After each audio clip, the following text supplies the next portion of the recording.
You're just trying to hog all the money, aren't you? You're such a heartless daughter-in-law. I was worn out by my mother-in-law's constant requests for money. No matter how patiently and thoroughly I explained the situation, she wouldn't listen. She kept pestering me with calls whenever the amount wasn't to her liking, and I eventually caved in. My name is Catherine Johnson, a 31-year-old working housewife. I work alongside my husband, Bob, as we both have full-time jobs. We share household chores and live busy, yet fulfilling, lives. We met through a mutual friend and got along right away, which led to us dating. After being together for about 3 years, we found that our values and preferences aligned, making it easy to spend time together. While dating, we lived together and felt very comfortable, leading us to decide to marry, thinking we could build a happy home together. Despite the hopeful start, issues arose quite soon. 2 years into our marriage, things between Bob and me were smooth. The problem was with my mother-in-law. Thinking of starting a family, I wanted a child. However, due to uncertainties caused by my mother-in-law, I was hesitant. The first time I met her was when Bob and I visited her for the customary pre-marriage introduction. At that time, my father-in-law had just passed away, and she was living alone. According to Bob, she was a responsible mother. She was a stay-at-home mom, and Bob has fond memories of cooking and crafting with her. She praised when it was due and scolded when necessary, seeming to be a mother who truly cared for her child. I was nervous, knowing she was Bob's family. Moreover, Bob was an only child. And with the recent passing of his father, I thought she might be emotionally unstable. I was concerned that she might be harsh towards me. When we finally met, she did seem wary of me. Her face looked somewhat tense as she observed me. After I introduced myself, she scrutinized me and posed a slightly sharp question. "Oh, you seem rather plain. Do you have a stable job? You're not planning on just relying on my son and being lazy, are you?" It was ironic, coming from a housewife, and her tone felt hostile towards me. Still, I thought she might be concerned about her only son and felt lonely because of the marriage, so I decided not to let it bother me. "Mom, that's rude. Don't say things like that." However, Bob was angered by his mother's attitude, which escalated into a heated argument. "Please, calm down." I tried to mediate between them, taking into account my first meeting with her. But even after things cooled down, the visit ended on a somewhat sour note. I was worried, seeing my mother-in-law's demeanor. Still, I thought there was no need to force a close relationship, and since we weren't going to live together, I remained optimistic. Given the significant distance between our residences, I hoped we could at least occasionally meet and maintain a cordial relationship. Trusting that Bob would support me, I was relaxed about my mother-in-law at this point. However, after returning to our apartment where we lived together, Bob confessed that he had been sending money to his mother. "I should have told you sooner, but the thing is, she had never worked, being a housewife all her life. With the father-in-law around, this was never a problem. But after his passing, she began asking for financial help. She wasn't of retirement age yet, and even with the inheritance from her late husband, she could probably sustain her lifestyle for a few more years at most. Being fond of shopping, if she continued living as when her husband was alive, her savings wouldn't last a year. I didn't realize until now, but Mom isn't good with money. It seems Dad managed things before. When her husband was alive, he strictly managed their finances, and she used money responsibly under his guidance. But now, on her own, Bob felt uneasy about her spending habits. But considering they had been together for over 20 years, he initially thought he might be overly worried. Also, since Bob had already moved out and given her good health, despite her lack of work experience, he assumed she would manage somehow. But up until now, she had been leading a comfortable life, so I reckon my mother-in-law must find it tough to suddenly change her lifestyle, and it naturally worries me. Besides, she lost her husband, who she had been with for a long time, and the thought of her getting sick because of that really concerned me. I always thought parents would be fine, but my father had also warned me, and apparently, in the beginning, I was constantly chiming in and helping my mother-in-law adjust to her life. But my husband has work too, so he barely has time to attend to my mother-in-law. Traveling back and forth from our home to our hometown was quite the ordeal, since it's a considerable distance. Plus, my mother-in-law would pester us about sending more money, insisting that as long as she gets her allowance, everything's okay, leading us to eventually surrender and send her $1,500 a month. Whoa! You're not sending her that much just because she's unwell, are you? The amount he was sending was way more than I imagined, and I couldn't help but blurt out my surprise. I felt that just because she's family, that doesn't mean we should give her that much money. I don't want to put any burden on my mom, and I definitely don't want to inconvenience her, my husband reasoned. Apart from his regular job, my husband also earned from his blog, so we had some financial cushion. He started the blog during his college days when he had some free time, and by the time he graduated, he was already making as much as a typical office worker. Later on, he got a job at a company that allowed side hustles, so even now, while focusing on his main job, he still runs his blog, earning even more than he did in college, which has led to a comfortable savings and income situation. Sending $1,500 a month would still be manageable, even if our family grew in the future. I also understood my husband's concerns about his mother living alone, so I was okay with the allowance to her. With that settled, we tied the knot without any issues. But not long after we got married, I received a call on my smartphone from my mother-in-law. Curious about what she wanted, I answered, only to find out she was asking me to also contribute to her allowance. Bob has been sending money, right? We can't spare any more than what we're currently giving. I wondered why she was asking me as well when we were already sending $1,500, and even though she's my mother-in-law, I firmly declined. You both work and have some financial flexibility, right? I'm really gonna be in a bind without a bit more money. Receiving $1,500 a month and still saying it's not enough seemed unreasonable to me. She should have more than enough to live on with that, and I felt no obligation to send her any money. She sounded desperate and weak, but no matter how many times she asked, I politely declined. But she was relentless, and her tone gradually became harsher and more demanding. You married into our family, so you have a duty to support me. You work, you have the means. Do you even care what happens to me? We're already sending $1,500, you know. It's not easy to make that kind of money. Asking for more is just not possible. But the money I earned was for my husband and our future family. I'd only spend for the in-laws if it were a real emergency. From what my husband had told me, her current situation wasn't desperate at all. I tried my best to decline, but her screaming was making my head spin. After a long day at work, her barrage of verbal abuse was mentally exhausting. Wanting to end the call, my fatigue clouded my judgment, and I eventually agreed to contribute. All right. I can do $200. I thought I was being quite generous, but she complained. What? Just that? You're so stingy. I don't get why Bob married someone like you. I initially offered a smaller amount, but after her persistent complaints and whining, I eventually agreed to $500. And once she knew she was getting an extra $500, she hung up without even thanking me. Exhausted and flabbergasted, I let out a deep sigh. I discussed this matter with my husband that very day. I'm really sorry about my mom. I can't believe she said that to Catherine. Bob looked genuinely remorseful as he apologized. He mentioned that he'd tell his mother-in-law not to ask me for money anymore, but I insisted on providing it anyway. It's okay. Besides, even if I refuse now, she'll probably keep pestering me for it. I did make a promise, after all. My mother-in-law's demands over the phone were intense, and I honestly wanted to avoid any interaction with her as much as possible.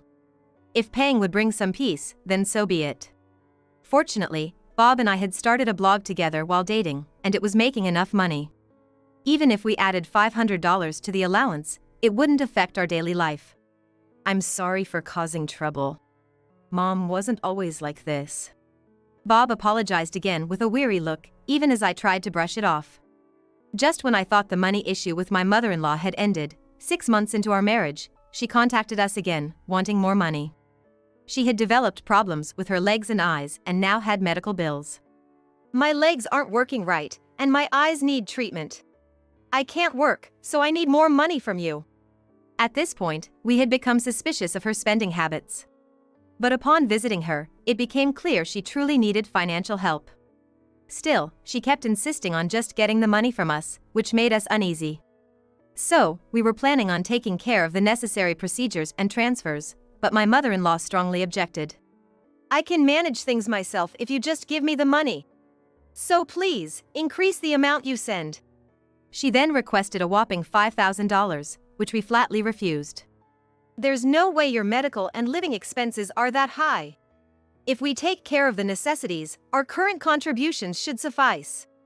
Even if we had a decent income, giving her $5,000 monthly would stretch us thin. Moreover, $300 a month should be more than enough for her medical needs. She was asking for way too much. From the beginning of our marriage, it was evident she had a penchant for money. Now, it felt like she had an obsession. It was almost maddening. We couldn't keep sending money her way without conditions. We tried to explain how difficult it was for us to earn that kind of money and how it would strain our lives. We even offered to guide her on managing her finances better. However, she barely listened and remained stubborn. I want to have extra just in case. With my bad legs, I might need care, and I want to be prepared. While she had a point, trusting her with such a large sum made us nervous. If you ever need care, just tell us, and we'll help you out. But she kept on about wanting more money. You two won't be around immediately if something happens. If I have the money, I can manage on my own. Negotiations at her place led nowhere. She was relentless, calling dozens of times a day, making most of our call logs from her. We couldn't even notice calls from work or friends anymore. After much persuasion, we eventually gave in and increased the allowance. Once we did, the calls stopped, and for the sake of peace, we deemed it a necessary sacrifice. Now, 2 years into our marriage, we are sending her $5,000 every month. While the monthly expense hurts, our income had increased since then. Just when we started considering having kids, tragedy struck. Bob was involved in a car accident while at work and had to be hospitalized. It was touch and go for a while, but with treatment, he stabilized. Thankfully, workers' compensation covered most of the hospital bills, but Bob was on medical leave, affecting our income. To keep sending money to his mother, we'd have to dip into our savings. Given Bob's condition, continuing the allowance for his mother seemed nearly impossible. We informed her about Bob's accident and explained that due to the medical bills and his absence from work, we couldn't provide the allowance. Bob had an accident and is hospitalized. His injuries are pretty severe, and the treatments are expensive. So we won't be able to send money until he's discharged. Considering we'd been sending her a generous amount, she should be able to manage for a few months. My mother-in-law always wants money, but I thought she would understand this time since my son had a serious accident. I was hoping that if I continued to send her money in the future, she would be considerate and ask for a modest amount so as not to trouble our son. However, my expectations were dashed. What? No money? I can't live without it. Instead of worrying about her injured grandson, my mother-in-law seemed more concerned about herself. This left me feeling quite frustrated. Anyone would normally be concerned about a grandson who's had a major accident. I've never trusted my mother-in-law's spending habits, but I believed she had love for her family. Now, I'm starting to doubt even that.